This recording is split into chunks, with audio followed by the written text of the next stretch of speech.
Olá, pessoal do nono ano.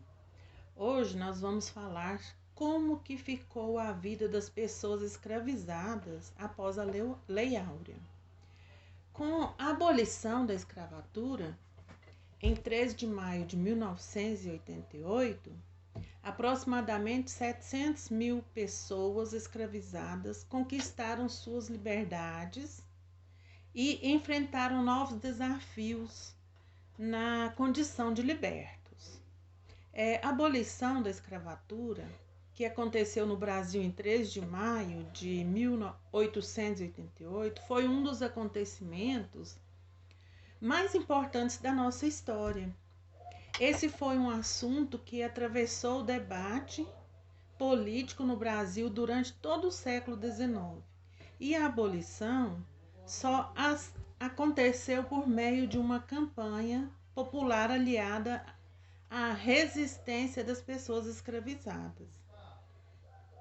Com a abolição, essas pessoas conquistaram a sua liberdade e seus antigos donos. Não receberam nenhum tipo de indenização por isso.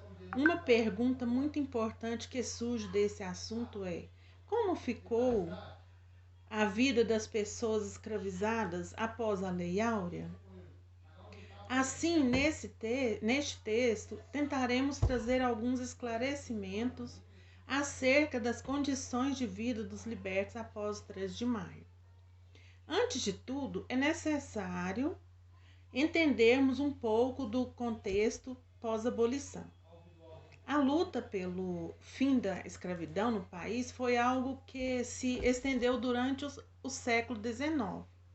Ao longo desse século, as pessoas escravizadas resistiram a diversas maneiras e em diversos locais do país, seja por meio de figuras, seja por meio de fugas, né? Seja por meio de revoltas, eles demonstravam diversas vezes a sua insatisfação. A escravidão no Brasil era uma instituição que existia desde meados do século XVI, tendo sido introduzida pelos portugueses durante a colonização.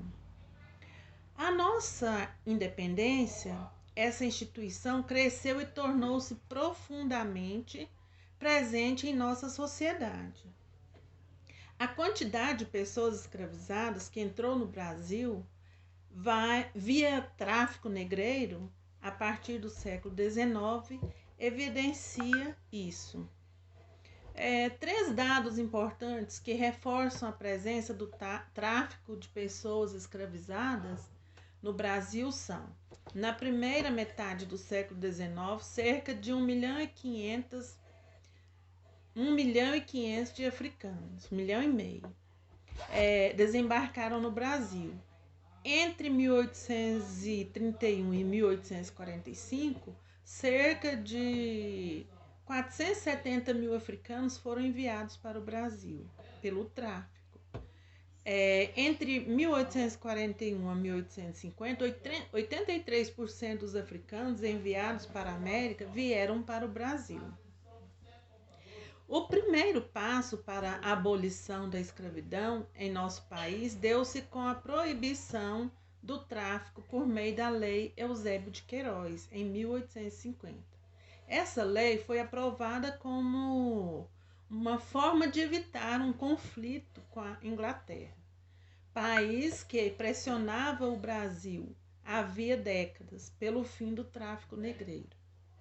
Caso tenha interesse em saber mais sobre o tráfico ultramarino de pessoas escravizadas, acesse o texto, do tráfico negreiro.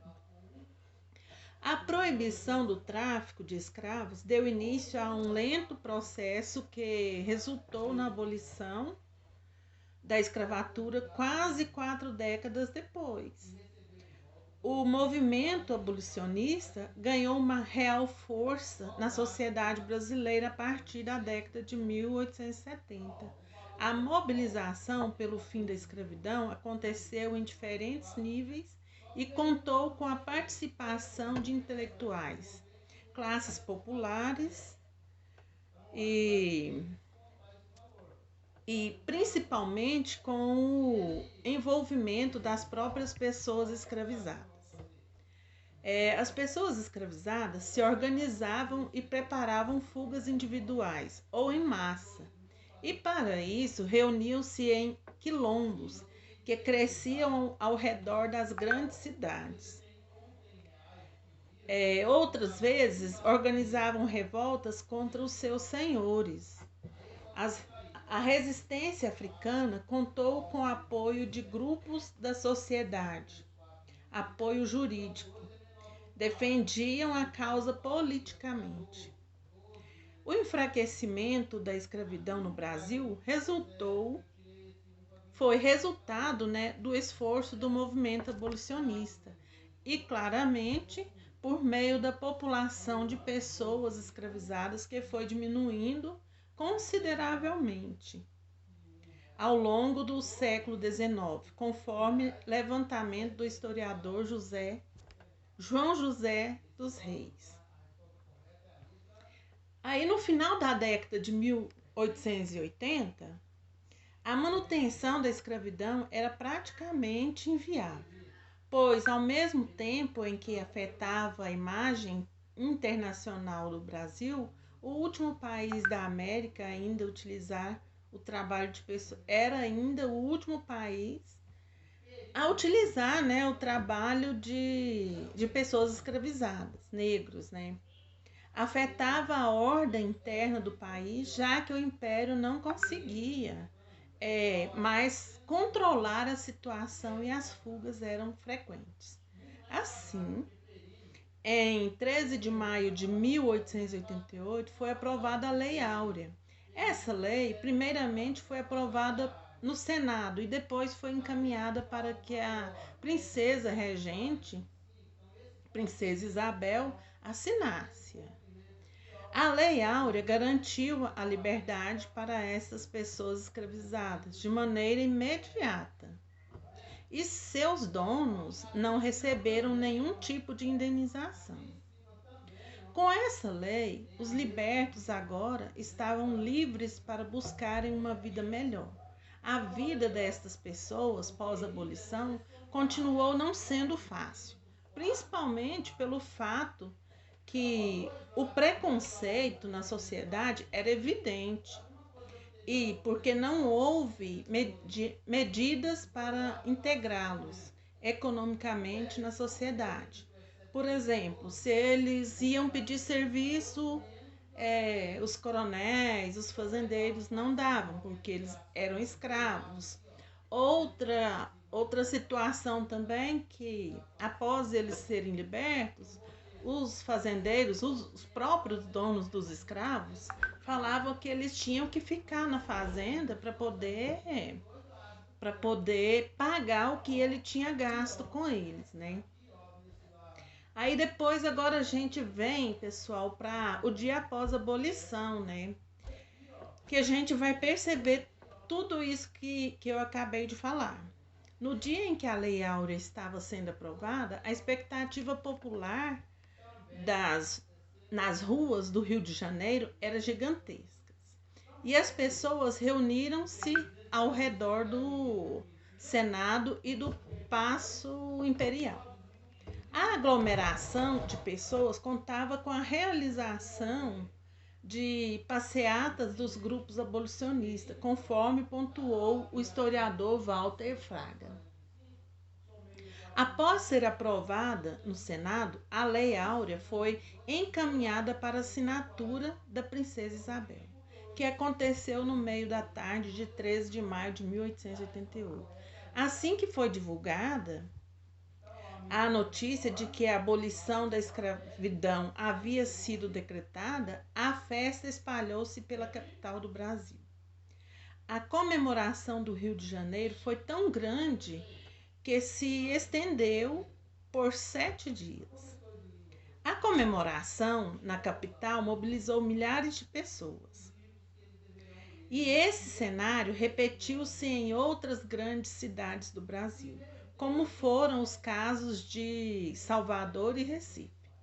Nas duas cidades foram realizadas comemorações de ruas que concentraram não, contrataram com passeatas de associações, contaram com passeatas de associações abolicionistas.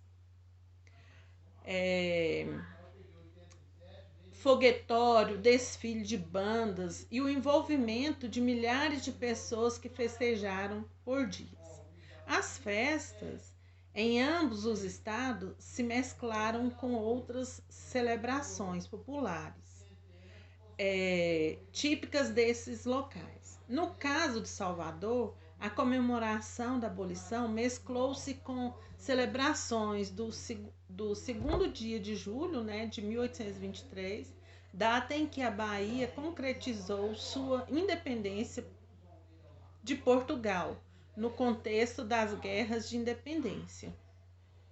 E no caso de Recife, as comemorações da abolição associaram-se com o 25 de março de 1884, data que foi abolida a escravatura no Ceará.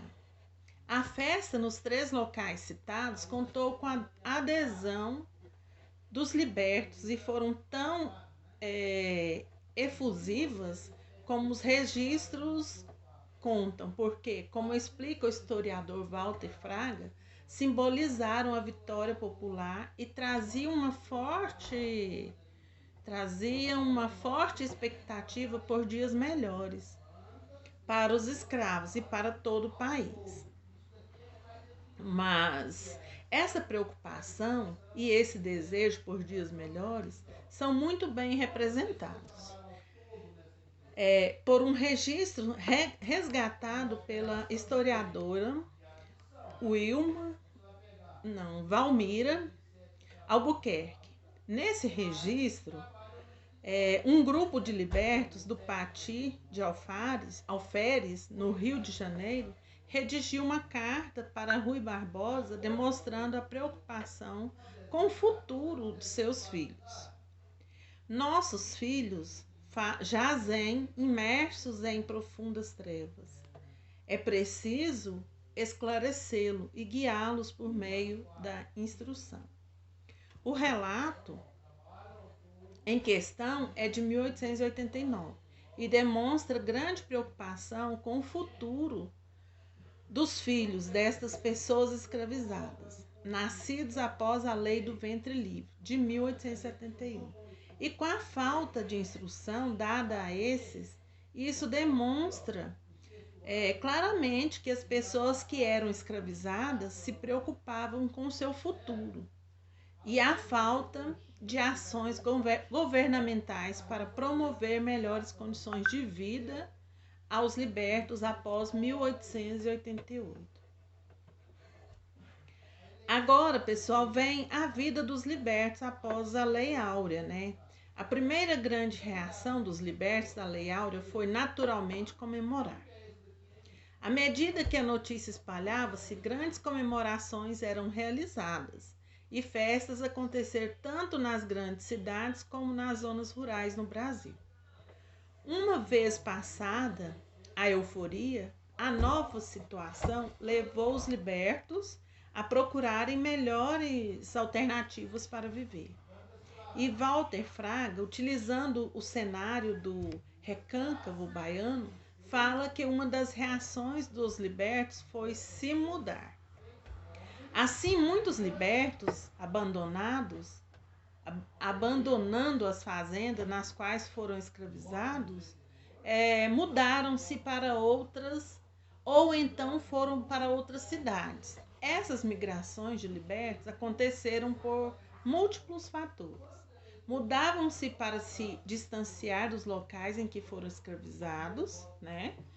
Ou então iam para outros lugares procurar parentes e se estabelecerem junto desses, ou até mesmo procurar melhores salários, conforme descreve Walter Fraga. Essas migrações, na maioria dos casos, eram uma ação mais realizada pelos homens jovens, por ter melhores possibilidades de se estabelecer em uma terra para cultivá-la. As mulheres que possuíam filhos e os idosos tinham menos possibilidades de migrar à procura de melhores condições. A migração dos libertos a migração gerou a migração dos libertos, gente, desculpa, me perdi aqui. A migração dos libertos gerou uma reação de grandes proprietários e das autoridades daquela época, trazendo-lhes muita insatisfação. Sobretudo porque os primeiros não aceitavam mais as condições de trabalho degradantes que existiam antes de 1888 e porque estavam sempre em busca de melhores salários. Assim, os grandes proprietários, sobretudo do interior do país, começaram a pressionar as autoridades para que elas reprimissem essa movimentação. Com isso, os grupos de libertos que migravam começaram a sofrer com a repressão e foram sendo taxados de vadiagem e vagabundagem. Essa medida focava sobretudo aos mais insubordinados e que costumavam não aceitar as condições impostas pelos grandes proprietários. Muitas vezes também os grandes fazendeiros e antigos donos de pessoas escravizadas impediam que os libertos fizessem suas mudanças. Muitos desses eram ameaçados fisicamente para que não se mudassem. E outra estratégia utilizada era de tomar a tutoria dos filhos dos libertos. Inúmeros grandes proprietários acionavam a justiça para ter a tutoria sobre as crianças e, com isso, forçavam esses a permanecerem em sua propriedade. Houve, inclusive, casos de filhos de libertos que foram sequestrados. Então, aí vocês viram, né, que não adiantou muito a libertação dos escravos, porque muitos donos deles não aceitavam. Se eles teimassem em sair, desobedecessem o seu senhor, eles roubavam, tomavam os filhos deles. Eles eram punidos fisicamente, né? Então, por essa forma aí, eles continuavam no mesmo local. Muitos deles continuavam por não querer, né, separar da família. E às vezes até por apanhar mesmo, serem chicoteados. Existiram senhores de escravos que não aceitavam pagar salários para os libertos, mas havia muita resistência por parte dos libertos quanto a isso. Após a Lei Áurea, os libertos passaram a questionar as condições que lhes eram oferecidas. E essa atitude passou a ser vista como insolência. A repressão mencionada anteriormente foi uma resposta dos grandes fazendeiros a isso. Se os libertos não encontrassem condições que lhes agradassem, e se tivessem outras condições, a migração era sempre uma opção. Os pagamentos exigidos eram realizados diariamente ou semanalmente, e a jornada deveria ter um limite. Aqueles que se mudavam para as cidades acabavam aprendendo diferentes ofícios, tais como o de marceneiro, charuteiro, produtor de charuto, servente, pedreiro e entre outros, né? As mulheres, na maioria dos casos, assumiam posições relacionadas com o trato doméstico. Logo após a abolição da escravatura, uma das questões mais importantes e que foi definidora para garantir a manutenção do liberto como um indivíduo marginal e subalterno na pirâmide social foi a questão da terra. Não foi realizada a reforma agrária.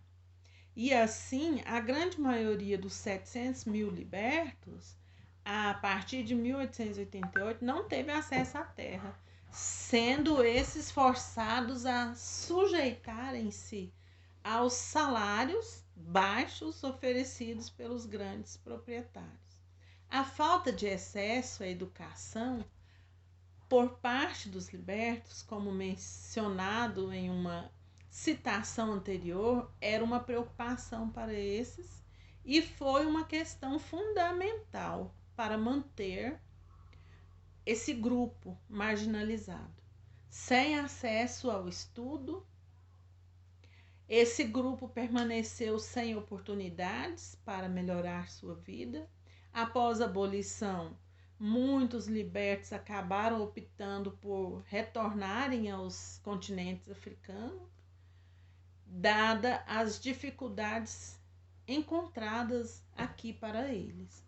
Todas as dificuldades, porém, não foram impeditivos para fazer com que os libertos relembrassem e comemorassem o 3 de maio como um marco da sociedade brasileira.